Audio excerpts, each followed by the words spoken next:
O Apocalipse, o livro mais impressionante e radical da Bíblia. Um texto sagrado que profetiza o final dos tempos. Que segredos se escondem entre suas páginas? Quanto tempo de vida resta à espécie humana? A história tem um rumo, e esse final é iminente, porque já estamos na etapa da última dessas figuras. Ou seja, o fim da história já está próximo. Porque muitos mencionam que existe um lugar onde seus habitantes poderiam se salvar. Segundo vários especialistas, dos 7 selos que compõem o Apocalipse, 5 já foram abertos, e agora o 6º está prestes a se abrir, o que trará a destruição de grande parte da população mundial. O caso está aí, mas há 7 selos. Quem nos dirá o que vai acontecer? E todos choram. Mateus está sugerindo a possibilidade de que não haja tanto medo no final dos tempos. Um grupo de cientistas detectou na natureza novos sinais que anunciariam um desastre natural com um poder destrutivo capaz de provocar a extinção da espécie humana. O mundo acaba para dar lugar a outro mundo novo. Desde o princípio dos tempos, há relatos bíblicos em que Deus ameaça com destruição total. A Torre de Babel, as estátuas de sal, o dilúvio universal e depois, a mais aterrorizante de todas, o juízo final. A história tem que terminar para dar início a um mundo novo. O Apocalipse, o começo do fim.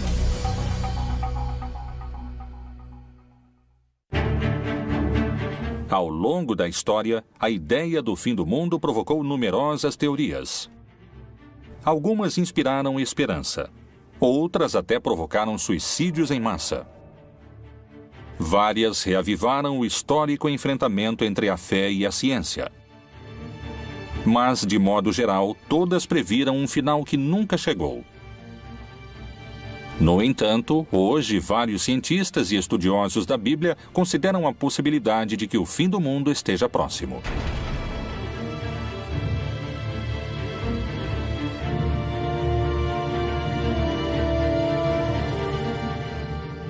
A grande quantidade de informações e o acesso imediato que temos aos fatos que acontecem no mundo nos levam a crer que são signos e sinais de que a profecia realmente está se cumprindo. Qual é a informação secreta contida no livro mais impressionante da Bíblia e que acaba de ser revelada? Talvez algumas respostas se encontrem no contexto em que o Apocalipse foi escrito. Palestina, ano 90. Pouco depois da morte de Jesus Cristo, os seguidores de sua mensagem cresciam em número no Império Romano. Mas, nessas terras, a ideia do Messias era sinônimo de rebelião política. O apóstolo João era uma figura-chave para os romanos. Ele descreve um império corrupto, assassino, perseguidor, que se opõe a essa verdade messiânica que eles interpretam. Então, ele vê esse mundo em estado de destruição. O livro do Apocalipse é uma fórmula literária em que, de alguma maneira, aqueles que o escreveram tentaram dar certa esperança às pessoas que estavam sofrendo uma perseguição. O autor do livro do Apocalipse se apresenta como um desterrado na ilha de Patmos e é geralmente identificado como o apóstolo João. O Império Romano concedeu a João um destino mais benévolo que ao resto dos seguidores de Cristo. Ele foi exilado na ilha de Patmos. Lá, ele teve as supostas revelações divinas que plasmou naquele que se tornaria o livro mais controvertido da Bíblia, o Apocalipse. O livro do Apocalipse foi escrito pela Igreja no último momento do Novo Testamento, por volta do ano 100, e significa a revelação. Através de visões proféticas, o livro parece prever a destruição do mundo de maneira progressiva até o retorno de Jesus, que regressará para julgar toda a humanidade e salvar os cristãos. A estrutura do texto é complexa. Contém etapas distintas, marcadas por 7 selos, 7 trombetas e 7 taças. A ideia da trombeta como aquilo que anuncia, a ideia da taça como aquilo que contém, que sustenta algo, que se derrama, a ideia dos selos como aquilo que, de algum modo, dá certificação. Os selos seriam acontecimentos que se deram de maneira constante ao longo de pelo menos 2000 anos. Existe a postura antiga, que considera que tudo anunciado no Apocalipse já aconteceu, e a postura futurista, que crê que está para acontecer. No entanto, creio que o Apocalipse é uma descrição de tudo que tem sucedido no que poderíamos chamar de período da igreja, ou seja, para os crentes, desde o momento em que Jesus parte até que ele retorne. Tudo isso é o Apocalipse. O fundamental é que existe um valor da história, um julgamento da história, e quem tem o livro nas mãos é precisamente o Senhor Jesus Cristo. É Ele quem pode julgar sobre o que ocorre na história. De diferentes maneiras fala-se de uma destruição paulatina do mundo e do ressurgimento do mundo em torno de um novo céu e de uma nova terra.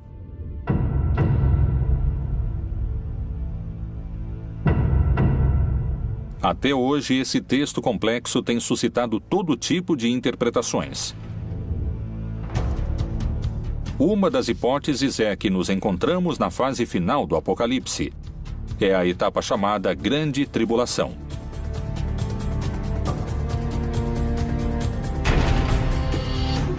Esse período se caracteriza por um dado central: um personagem que chega depois de aberto o primeiro selo. Parei sobre a areia do mar, e vi subir do mar uma besta que tinha 7 cabeças e 10 chifres. O que o Apocalipse diz é que então vai haver uma batalha em que o vencedor final será Cristo. Ele vai vencer o anticristo, a besta. Esta besta representa todo o poder contrário ao cristianismo. O primeiro selo é um cavaleiro branco que representaria os falsos cristos que vão se deixar enganar quando renunciam ao verdadeiro rei, que é Jesus. O texto narra que a besta tem tanto poder que vencerá todos que tentem enfrentá-la. Mas quem representaria a figura da besta? E quando acabarem seu testemunho, a besta que sobe do abismo travará guerra contra eles, e os vencerá e os matará. Através da história, esse personagem foi mudando em suas diferentes interpretações. Hoje, o líder da Igreja Católica identifica o anticristo com uma figura que surpreendeu sua própria comunidade. O Papa disse que o anticristo é a corrupção, e disse, em algum sentido, que é uma adaptação da Bíblia. João, que fala do anticristo no Evangelho, diz que o anticristo é aquele que não crê em Cristo, que nega Jesus. E o que está na Bíblia, quando diz que o número da besta é 666 ou 666, é que são letras. Porque em nenhum idioma antigo, nem o grego, nem o hebraico, nem o latim, havia números. Existiam números, mas eram representados com letras. Estão indicando um nome, e em hebraico é César. Então, pode ser que represente o poder político que ataca a igreja. A condenação dos corruptos pelo chefe máximo da igreja causou impacto ao expor a figura do anticristo. O diabo é uma configuração que pode ter expressões muito claras em personagens nefastos da humanidade, como Hitler, como Videla, como Pinochet ou uma pessoa como Stalin. Pessoas horríveis da humanidade, mas não sei se o diabo se encarnou nelas. Eu acredito que eles foram expoentes da maldade, que seria atributo do diabo.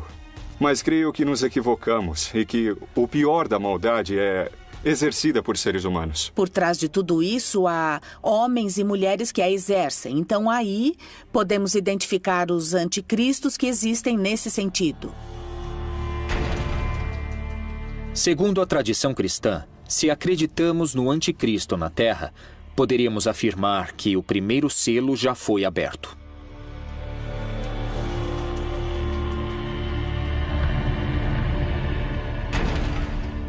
O segundo selo revela um cavalo vermelho, que significa a violência, a guerra, e que precisamente está descrevendo a guerra, a destruição da comunidade. O cavalo na América Latina, pelo menos no Cone Sul, era muito comum como meio de transporte. No Oriente Médio é muito mais restrito, há muito menos cavalos.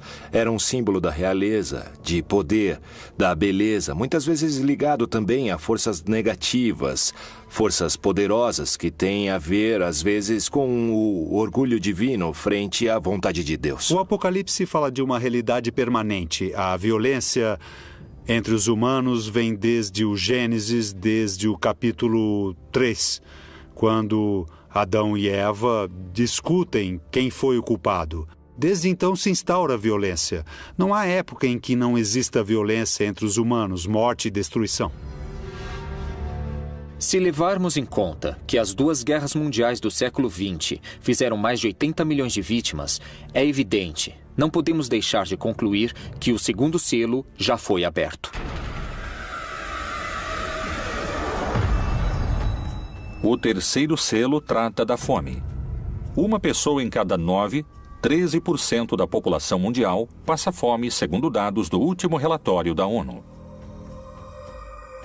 Quando falamos do Cavaleiro da Fome, efetivamente podemos saber que no mundo sempre houve fome. Hoje temos 850 milhões de pessoas morrendo de fome no mundo. Mas a fome ameaçou o mundo. É um cavaleiro que cavalgou ao longo de toda a história de toda a humanidade. Cada novo selo é muito mais poderoso que o anterior e faz mais vítimas na Terra. Se tivermos em conta a fome que hoje existe na Terra, definitivamente podemos dizer que o terceiro selo do Apocalipse foi aberto. O quarto selo é um cavalo preto, que desencadeia muitas enfermidades, a peste. E é algo que também pelos meios de comunicação conhecemos globalmente. Sabemos bem o que está se dando com as epidemias, com as endemias no mundo todo, e certamente nos faz refletir que isso estava anunciado ou estava dito no Apocalipse. O quarto cavaleiro do Apocalipse representa as diferentes pandemias que aconteceram no mundo. Podemos também situá-lo ao longo desses 20 séculos. Desde a peste antonina, do ano 160 depois de Cristo, até a época de Justiniano, em que houve outra pandemia importante. No século XII, houve a peste bubônica e no século XIV a peste negra. Como resultado, a população da Europa perdeu 1/4 de sua população. É muito interessante porque há uma parte do livro do Apocalipse que diz que 1/3 dos homens morreriam. Por estas 3 pragas foi morta a 1/3 parte dos homens. Pelo fogo, pela fumaça e o enxofre que saíam de suas bocas. E houve momentos na história em que literalmente morreram 1/3 ou 1/4 dos homens. E na nossa época, já no século XXI, estamos diante do H1N1 ou diante da epidemia da AIDS, ou o risco de uma guerra bacteriológica. Tudo isso tornaria perfeitamente textual uma praga como o quarto cavaleiro do Apocalipse. Alguns especialistas afirmam que todas essas doenças são sinais de que o quarto selo já poderia estar aberto. Segundo o Apocalipse, os 7 selos vão deixando em seu caminho guerra, fome, morte e destruição. Com cada abertura, o fim dos tempos e a batalha final parece estar mais próxima. O quinto selo não menciona uma forma de destruição como os outros, mas descreve o pedido dos mártires para que chegue a hora do juízo final. Mártir em grego significa testemunha. Esse quinto selo representaria os crentes de toda a história que estiveram dispostos a pagar com sua vida. A afirmação de que Jesus é o Senhor e o Salvador. Eles clamam a Deus pelo fim da perseguição, pelo fim da destruição. E é isso que nos revela o quinto selo, a visão dos santos, pedindo o final dos tempos. No entanto, a resposta é o que há de mais tremendo no Apocalipse, o mais difícil de aceitar e acreditar. Há que se cumprir o número. Eles devem ter paciência, porque a destruição vai continuar, ninguém sabe quanto tempo. Mas o cristão precisa confiar que Deus sabe quando e como vai terminar. Segundo algumas interpretações, os infortúnios mencionados nos primeiros selos, a fome, as guerras e as doenças, já aconteceram. E, pelo contrário, os fatos prenunciados pelo sexto selo, o mais temível e dramático de todos os narrados no livro do Apocalipse, estaria por acontecer. E, para muitos, suas consequências são impossíveis de conter. Quais são essas catástrofes? De que tempos estamos falando? Há alguma possibilidade de deter essa contagem regressiva?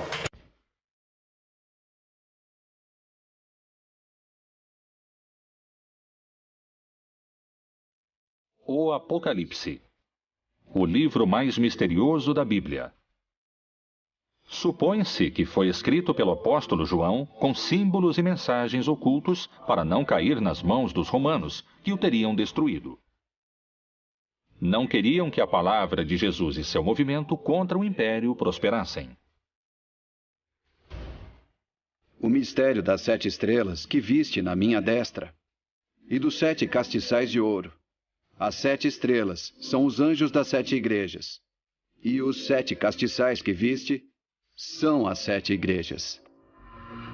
Quando João, no Apocalipse, fala das 7 taças, das 7 igrejas, das 7 luzes, está falando de tudo relacionado com os últimos tempos e está falando numa linguagem apocalíptica. A linguagem apocalíptica não tem nada de literal. Não se pode ler exatamente como está lá. É eufemística. Então, deve-se interpretá-la como sinais de difícil compreensão, como uma linguagem deliberadamente crítica.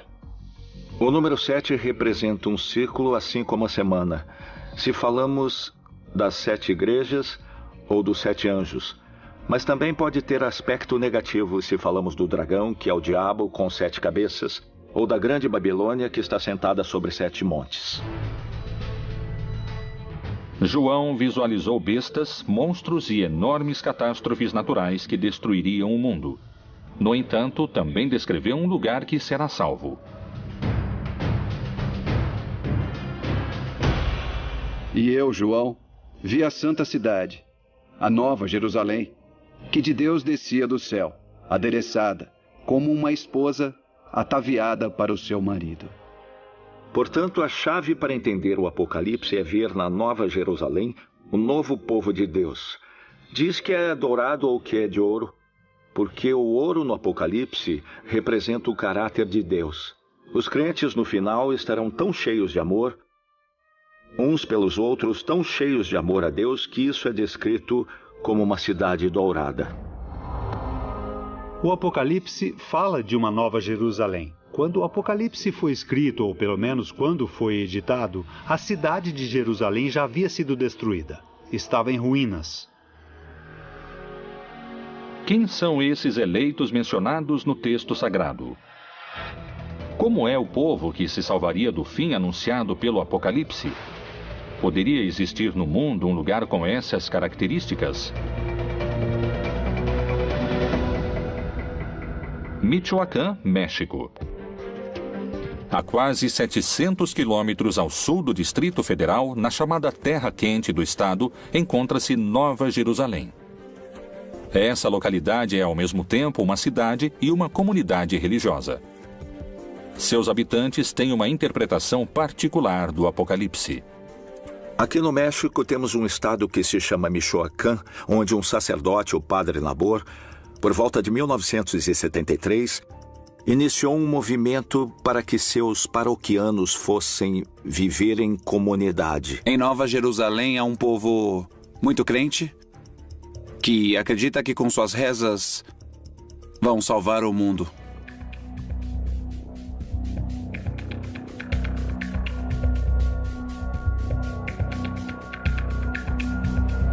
Nessa cidade nos disseram que o mundo vai acabar e que só vão se salvar aqueles que têm fé em Deus e os que rezam, os que se ajoelham e pagam o dízimo, os que se humilham, os que ficam de joelhos diante do tirano, que é o que sempre nos disseram.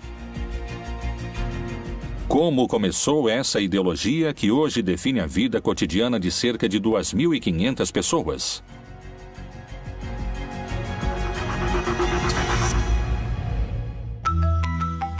1973. Gabina Sanches, uma camponesa de Peruarã, trabalhava em um campo como todos os dias. Mas esse não era um dia comum.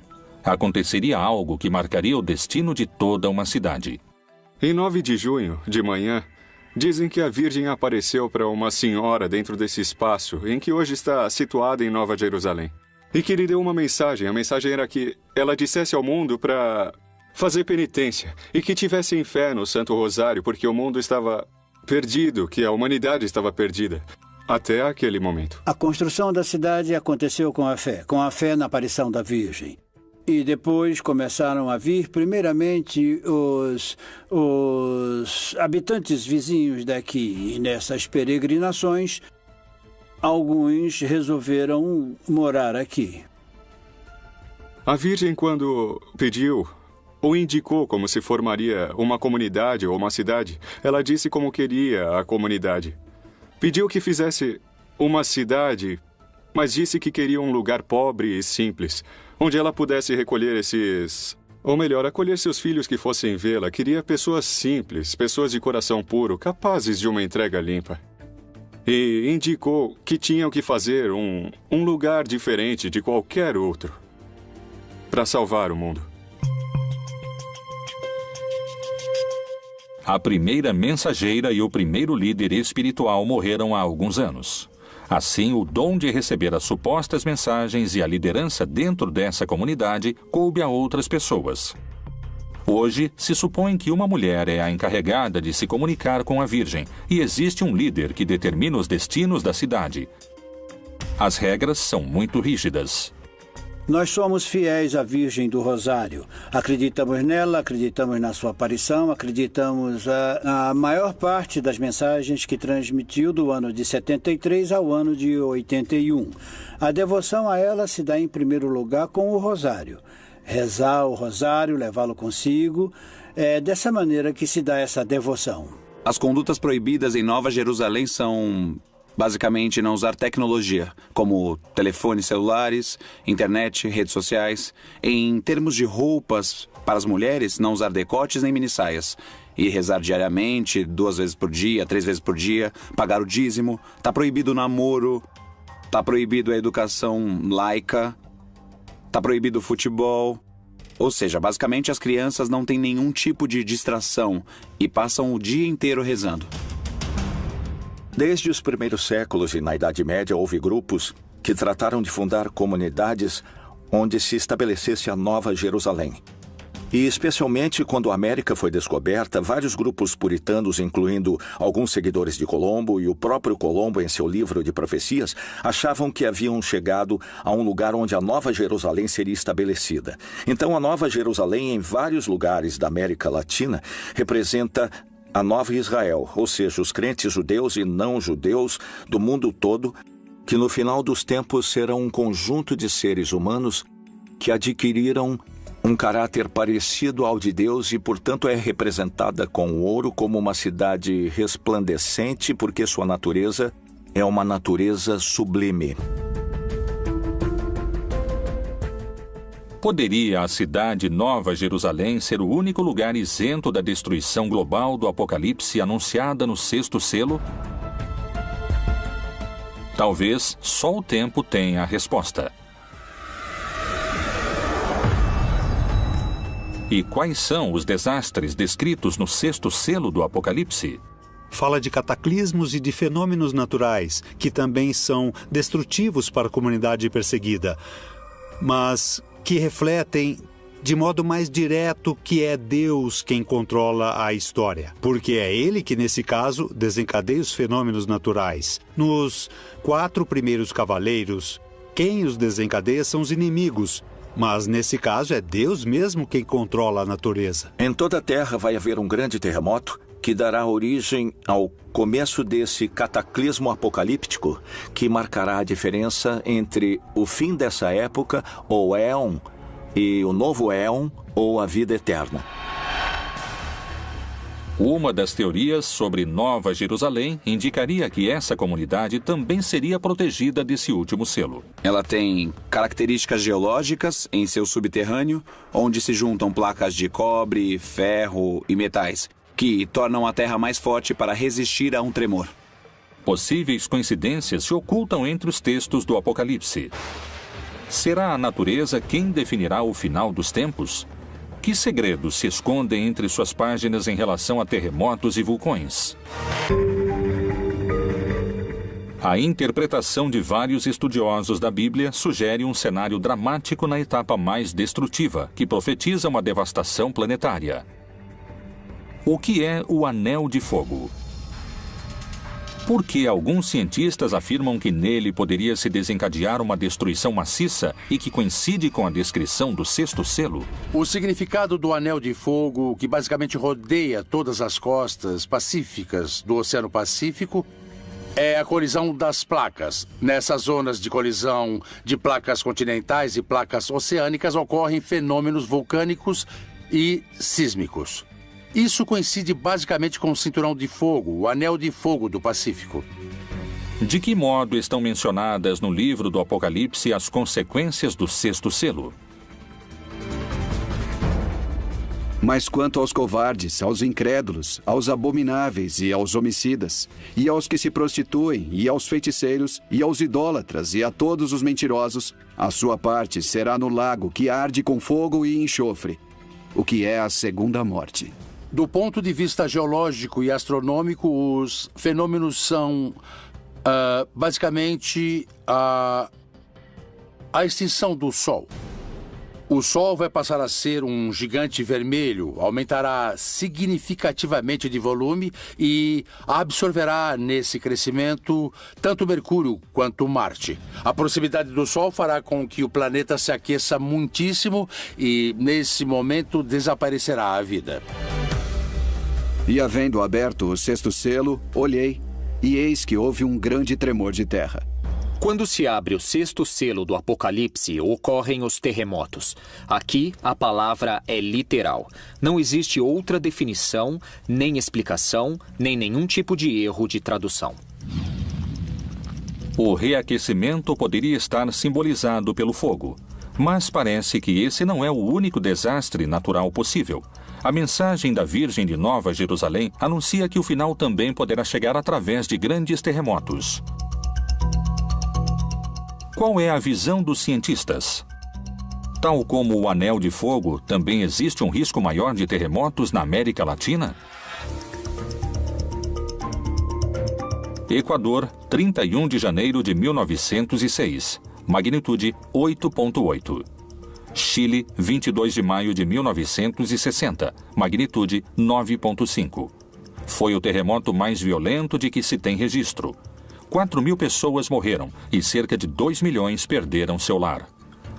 México, 19 de setembro de 1985. Magnitude 8.1. Mortos, 20 mil. Haiti, 12 de janeiro de 2010. Magnitude 8.0. 220 mil pessoas morreram. Os pontos do mundo com maior atividade sísmica são os que se encontram próximos de alguma falha, que é a união entre duas placas tectônicas. Toda a costa ocidental da América, não só da América Latina, mas também da América do Norte, que é parte do Cinturão de Fogo do Pacífico, tem atividade sísmica permanente, de graus baixos até graus altos, mas sempre está relacionada ao movimento das placas tectônicas, como é o caso também do vulcanismo. Porque se levantará nação contra nação e reino contra reino. E haverá terremotos em diversos lugares, e haverá fome e tribulações. Estas coisas são os princípios das dores. O aumento da grande quantidade de terremotos que vem acontecendo desde 2009 é um fenômeno que a ciência investiga e para o qual ainda não pôde dar uma verdadeira explicação. Os textos messiânicos ou apocalípticos podem ser lidos de várias formas, e sempre em cada geração há os que dizem que está para acontecer, porque isso faz alusão a Obama, faz alusão a Putin, faz alusão à crise econômica, e isso fala de tal guerra, ou seja, sempre houve pessoas que tentaram interpretar os textos e focalizá-los. Na seita do Mar Morto, há um tipo de literatura que se chama Pesher, que é a interpretação, por exemplo, do profeta Habacuque ou outros. E aí eles fazem isso a um texto bíblico e eles agregam. Essa figura é tal pessoa que existe hoje, ou seja, querem ajustar o texto e adaptá-lo. Ou dizer, viu, isso explica o que está acontecendo hoje em dia. No início do século XX, começaram a surgir os primeiros sismógrafos e assim começamos a ter um registro mais exato da atividade sísmica até o presente, com melhores equipamentos e uma maior quantidade de equipamentos para registrar a atividade sísmica. E assim podemos verificar com maior precisão todos os sismos que ocorrem no planeta.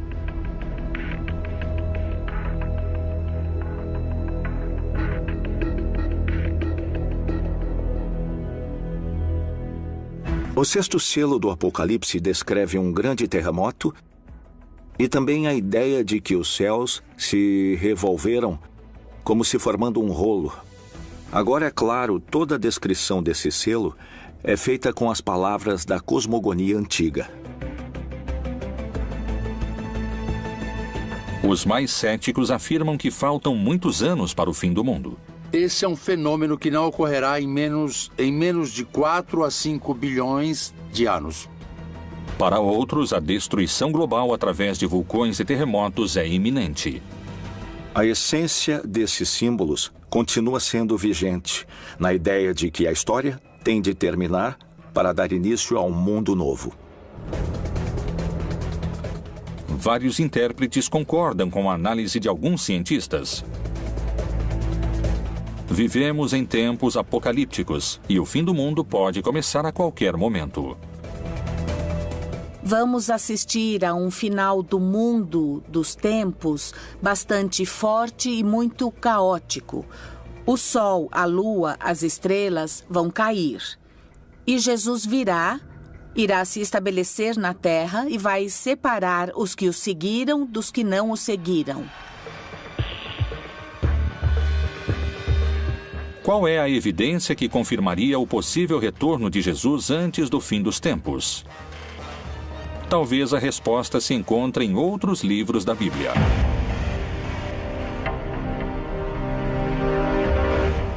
O Apocalipse é o livro mais antigo e controvertido da Bíblia. Tanto no Antigo como no Novo Testamento, vários profetas descreveram como seria o mundo em tempos apocalípticos.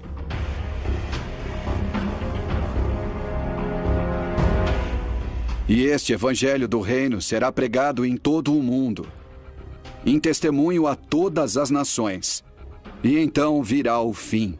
No Evangelho de Mateus, nos capítulos 24 e 25, utiliza-se essa expressão literária para falar do final dos tempos, mas utilizando o personagem de Jesus. Mas o interessante do Apocalipse é que matam os que não creem, os que não seguem Jesus, os que não foram fiéis a Jesus.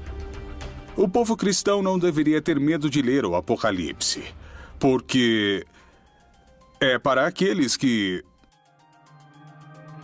não foram fiéis a Jesus. Se eu fui fiel a Jesus, estarei do lado daqueles que irão se salvar. Muitos correrão de uma parte para outra, e a ciência se multiplicará. Daniel também faz parte desse mesmo gênero literário. Escreveu alguns de seus fragmentos e de maneira apocalíptica. E também aqui podemos reconhecer esse aceleramento dos processos humanos, dos processos históricos, que de fato na época em que Daniel escreveu não se podia imaginar a quantidade de conhecimento acumulado, as possibilidades tecnológicas acumuladas e também os recursos humanos acumulados. E simultaneamente a isso, o desgaste do planeta, o desgaste das relações humanas, a quantidade de habitantes, tudo isso evidentemente influi e estamos num tempo de aceleração e isso é indiscutível. A cada minuto somam-se cerca de 2.000 páginas ao conhecimento científico do homem, e uma pessoa precisaria de 5 anos para ler todo o material que é produzido a cada 24 horas. Temos carros que chegam a 350 km por hora e aviões que ultrapassam a velocidade do som. Um ritmo de vida incomparável ao que se levava há 2.000 anos. As visões no livro de Daniel estão entre os grandes mistérios apocalípticos.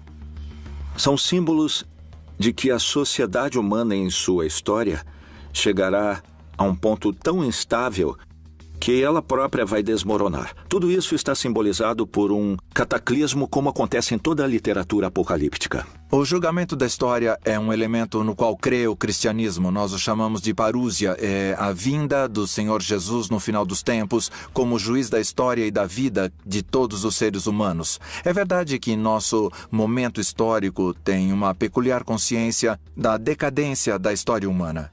Entendemos o que é o fim do cosmo, também imaginado do ponto de vista físico. Podemos falar dessa expansão do universo que tende a um esfriamento global, não um aquecimento global do planeta, porém mais amplamente.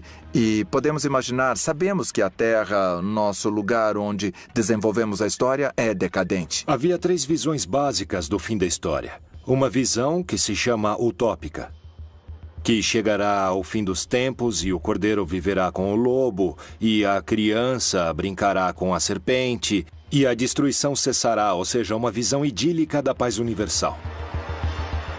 A outra visão é restaurativa. Então é uma ideia segundo a qual a época messiânica é a restauração do reino de Davi, ou seu equivalente.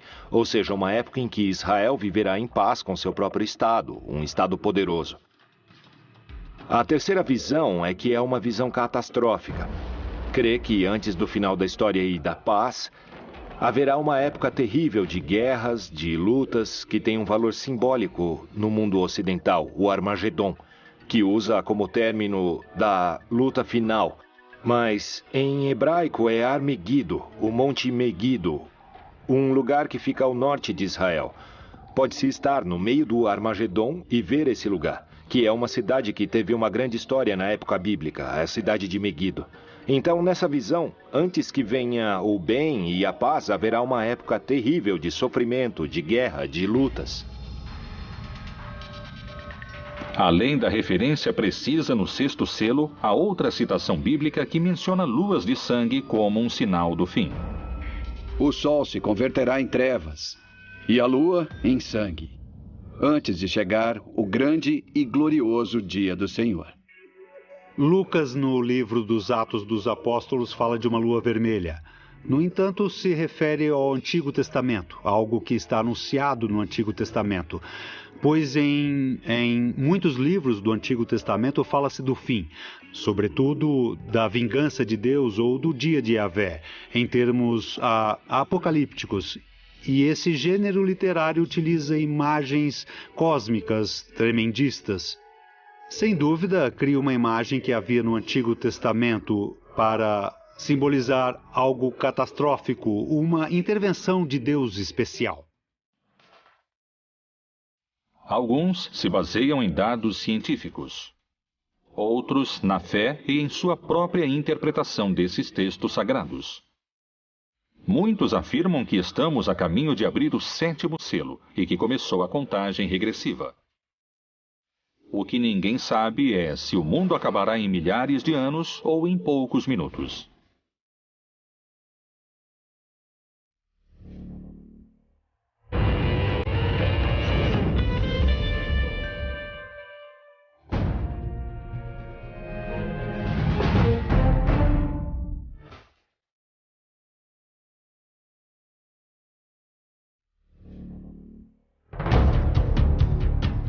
As profecias apocalípticas têm um espaço próprio no livro mais importante da história, a Bíblia. Depois das catástrofes do 6º selo, o texto descreve a abertura do 7º, em que 7 anjos tocarão 7 trombetas e 7 taças serão derramadas. Esse selo anuncia o fim dos tempos e a batalha final. E vi outro grande e admirável sinal no céu. 7 anjos que tinham as 7 últimas pragas, porque nelas é consumada a ira de Deus. Na verdade, o 7º selo supõe o fim da história, o fim das perseguições, o triunfo dos eleitos, a derrota dos malvados, da besta, do dragão, etc. O Apocalipse também mostrou ao longo de todo o texto que quem comanda a história é Deus, que ele inclusive permite aos maus e aos cataclismos atingirem os eleitos. E finalmente o 7º selo revela o triunfo divino, a instauração do reino de Deus no mundo. O dia final será precedido de uma batalha entre um anticristo e Deus ou o bem.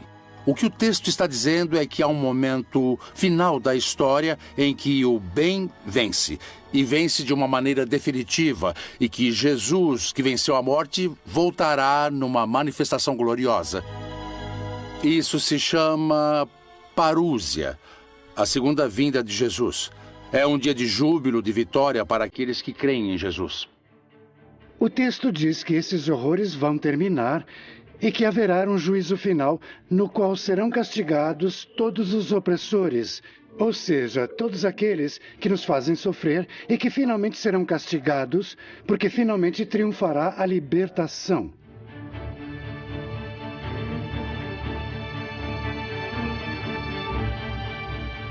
É uma mensagem de esperança.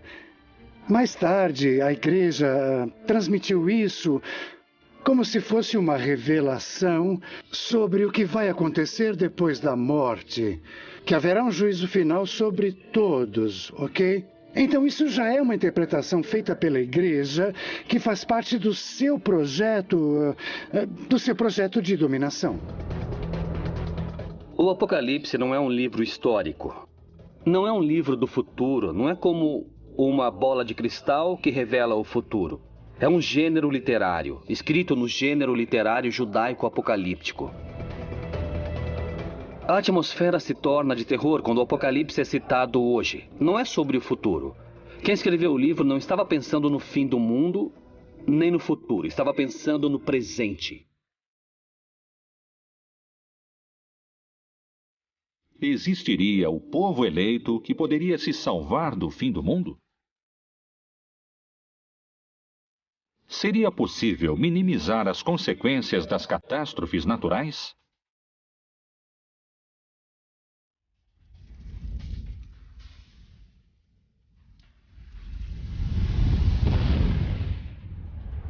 Se as interpretações recentes estiverem corretas, estaríamos em contagem regressiva?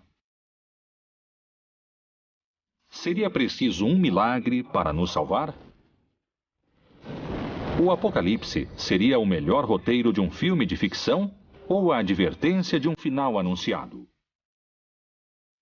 Só o tempo trará essas respostas.